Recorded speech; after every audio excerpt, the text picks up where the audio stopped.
Hello, peeps. So, welcome to episode 2 of the Team Curvy and Healthy vlog. I'm not sure what to call it, but welcome. So, I went through my questions to see what you all felt that you wanted me to talk about. And one of the questions that was asked was, what about sugar cravings? What do I do when I have a sugar craving? And what I'm going to be honest and say is, if I've done right 80% of the time, I eat it.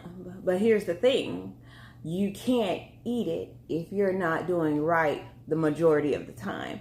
So I beat my sugar cravings by allowing myself to have that peace. However, I make sure that 80% of the time I'm eating right. I'm working out, and that I am getting my nutrition in.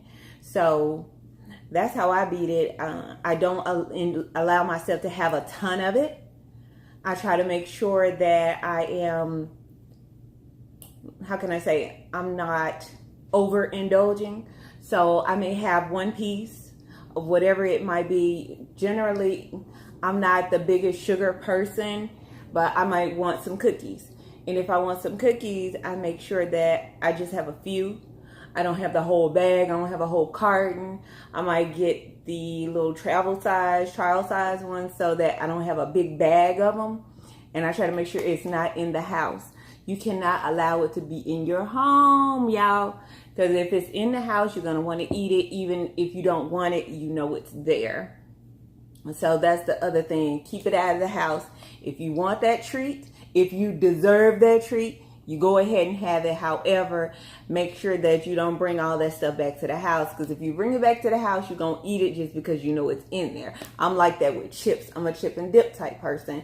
I can watch Netflix all day, eat chips and dip, and just be so happy. That's like comfort to me. But I don't bring it in the house. If I bring it in the house, I know that the TV's there, the couch is there, and I'm going to want to eat that chip and dip and just lay down and snack. And so I make sure that I don't bring it into the house. That's number one. And if you want to have it, go ahead and have it, but have the small bag, have the little bag. I make sure that I track it. So good or bad, I make sure that I track my food, but I don't want to bring that in the house because sure shit, if I bring it in the house, I'm going to want it and I'm going to eat it. So just don't bring it in the house. If you earned it, if you deserved it, go ahead and eat it. I know somebody was telling me that they're having a problem drinking their water. They like juice. Juice is full of sugar. So what I told them, I'm like, okay, you want that juice, that little 16-ounce juice. Here's the thing. Drink 2 bottles of water before you drink that one juice. Make a compromise with yourself. This stuff is not going to happen overnight. You're not going to kick all of these food addictions overnight because it's mental. So what you have to do, and what I found easy for myself, is to say, okay, if I eat this, if I want this, what am I going to do to earn that? It's something that I made myself earn. So if I want, that juice or whatever, I'm going to have 32 ounces of water first before I allow myself to have that juice. And then by the time you drink your water, you may not even want the juice, or if you did, you've earned it. So you're not having multiple juices throughout the day, because if I'm making sure that I drink 32 ounces of water before I drink that juice, well, I don't need to have 1, 2, 3 bottles of juice because I'm filling up on this water first. So you have to kind of make compromises with yourself and think about things like that so that you are able to kind of curb it. You may not always completely break it off. Nobody's ever saying go cold turkey, because my thing about cold turkey is you don't want to set yourself up for failure. You want to always set yourself up for success. So if you want to make sure that you don't overindulge, do the right thing first. And then once you get done doing what you're supposed to do, if you still have that craving or that hankering or whatever it is, go ahead and have it and get it out of the way. But don't go crazy with it. And I also want to tell you something. I'm thinking about doing these every Sunday on Meal Prep Sunday, so I can also kind of go over the food that I'm eating for the week. And this is a high protein week. It does have some carbs in it, but I've got it all tracked, and so it is what it is. I need the carbs because generally I'm doing 2-a-day workout, so I need the carbs for the energy. Carbs are not the enemy. That's number one. Carbs are not the enemy. You can use them for fuel. It's what carbs you put into your body. So getting started, I'm just going to break my fast at 10 a.m. by having one of these. It's a Thomas 100 calorie English muffin. I have one of these. It's full of fiber, so I dig it. And I like these Morningstar maple flavored sausage patties. I'm going to have one of those. So all in all, when I break my fast, it'll be 180 calories because one patty is 80 calories. That's 180. And then after that, I plan to have a Boca burger. Now, I know you're saying you see stuff in box and packages, and generally I like to make my own stuff. But this week, I really wanted to do a lot of juices. And so I'm doing Boca burgers this week to go along with those juices. So I'm going to have 2 of these. Do you hear me? Do you rewind it back? I'm going to have 2. So they're only 90 calories. So that's 180 calories to go with this. So I'm going to have 2 Boca burgers to go after that. And I'm going to use avocado, a healthy fat, as my condiment. So you can use condiments to, well, low fat, low calorie condiments to flavor your food. So hot sauces are generally low calories. Mustard is another low calorie flavoring that you can go for. After that, I made my shake. So the shake consists of 1 whole apple, 1 whole banana, 3 cups of spinach spring mix, and 16 ounces of almond milk. So that's that. All of this is going to be posted as well on all my social media. So that is Kimberly Rainey on Facebook, Miss_Kimmy Kim on Instagram. God, I'm trying to get back into Twitter. We'll see how that goes. But I'm going to have this shake. It's a meal replacement shake. And I'm going to put 2 scoops of protein in it. I do Dymatize.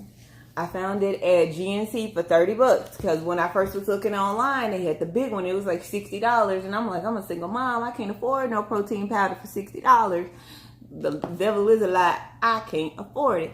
However, I found these smaller ones at GNC for $30. So that's where I've been getting it from.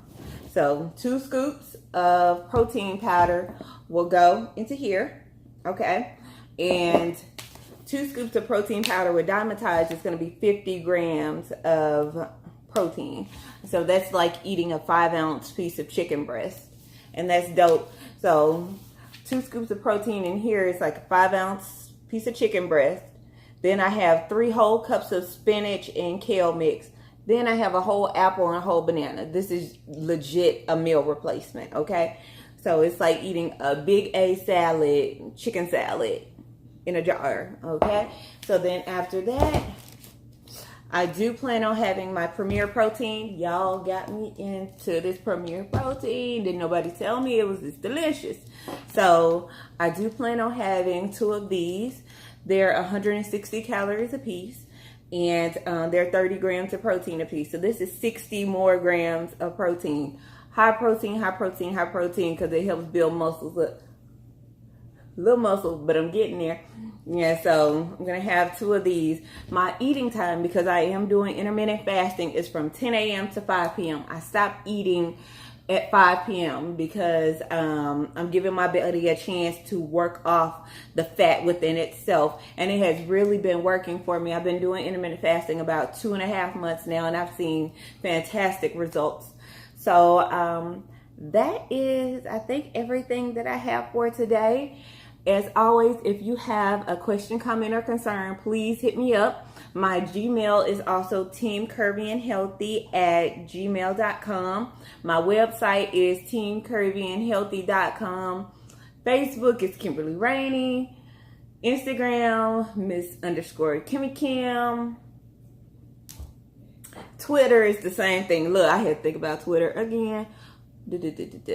But yeah, so just to recap, if you want to stop those cravings, if you want to not have all of those sugar cravings, make sure you're doing what you're supposed to do, healthy first.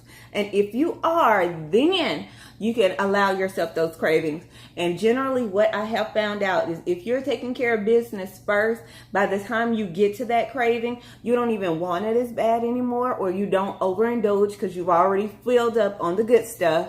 And sometimes you just lose the taste for it. What I found, like if I've been eating healthy regularly, by the time it's time for me to have that treat or whatever the case may be, by the time I have it, I taste it, I'm like, it's not even that good.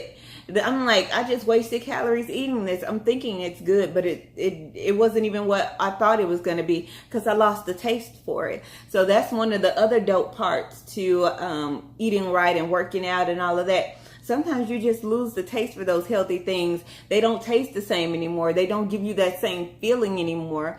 And that is so dope. But hit me up. I think I'm out of this thing. Y'all let me know how you're rocking with me, if this is working out for you, if I am bringing you the information that you need. Y'all have a blessed